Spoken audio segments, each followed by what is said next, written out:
নওগাঁর হাটে বেড়েছে রোপা আউশ ধানের সরবরাহ। মোটা পারিজা জাতের ধান বিক্রি হচ্ছে 1080 থেকে 1100 টাকা প্রতি মনে। বিস্তারিত জানাতে নওগাঁর চকগৌরী হাটে আছেন রিপোর্টার এমআর রকি। সরাসরি যাচ্ছি তার কাছে। রকি, প্রথম করে আবার আউশের যে ধান, এই ধানগুলো কিন্তু হাটে আমরা লক্ষ্য করছিলাম বেশ বেড়েছে যোগান। এর ফলে হাটে এই মুহূর্তে ধানের যোগান বাড়তি হওয়ার কারণে দর কিছুটা ওঠানামা করছে। এই মুহূর্তে আউশের যে ধান জাতগুলোর মধ্যে রয়েছে বিধান 56, বিধান 19, সুবলতা। এই ধানগুলো আমরা দেখছিলাম প্রতি মন মোটা জাতের ধান বিক্রি হচ্ছে সর্বোচ্চ 1120 থেকে 1150 টাকা, যেটাই 1200 টাকা পর্যন্ত বিগত এক সপ্তাহ আগেও কেনা বেচা হয়েছিল।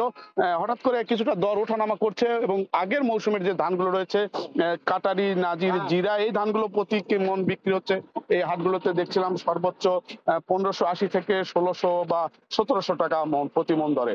তবে আসলে যারা চাষি তারা বলছেন যে হাটে ধানের যখনই যোগান বেড়ে যায় তখন কিন্তু দরের জায়গাটা কিন্তু ওঠানামা করে এবং ব্যবসায়ীরা তাদের খেয়াল খুশি মতো এক ধরনের দর বেঁধে দিয়ে এই ধানগুলো কেনার কারণে কাঙ্ক্ষিত দর তারা কিন্তু আসলে ওই জায়গা থেকে বঞ্চিত হন।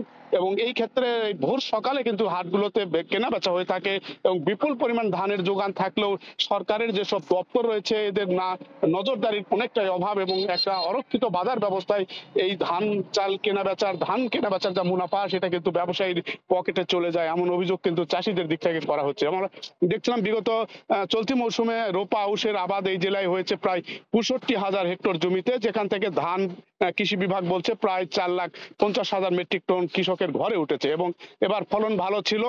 এছাড়া কিন্তু বিগত বুড়ো মৌসুমের যে ধানগুলো ছিল এই ধানগুলোতেও দেখছিলাম যে প্রতি মনের কিন্তু দর ওঠানামা করছে, যদিও চালের দরের কোনো প্রভাব নেই, কিন্তু ধানের দরের জায়গাটা প্রতি মন সপ্তাহের ব্যবধানে 50 থেকে 80 টাকা পর্যন্ত অনেকটা কম দরে কেনা বেচা চলছে এই হাটগুলোতে। এবং চিনি আতবে যে ধান রয়েছে সুগন্ধি, এই ধান কিন্তু মন প্রতি 100 টাকার উপরে কিন্তু কমেছে। সব মিলিয়ে চাষিরা অনেকটাই হতাশ এবং ব্যবসায়ীরা বাজার নজরদারির দিকে চাষিদের দিক থেকে অভিযোগ করা হচ্ছে, নজরদারি দিয়ে যেন প্রকৃত বাজার ব্যবস্থাটা নিয়ন্ত্রণ করা হয়, এই কথাটাই বলছে চাষিরা। এই ছিল নওগাঁর ধানের হাটে কেনাবেচার খবর আমার কাছে। নওগাঁ থেকে ধান বিক্রির সবশেষ খবর জানাচ্ছিলেন সহকর্মী এমআর রকি।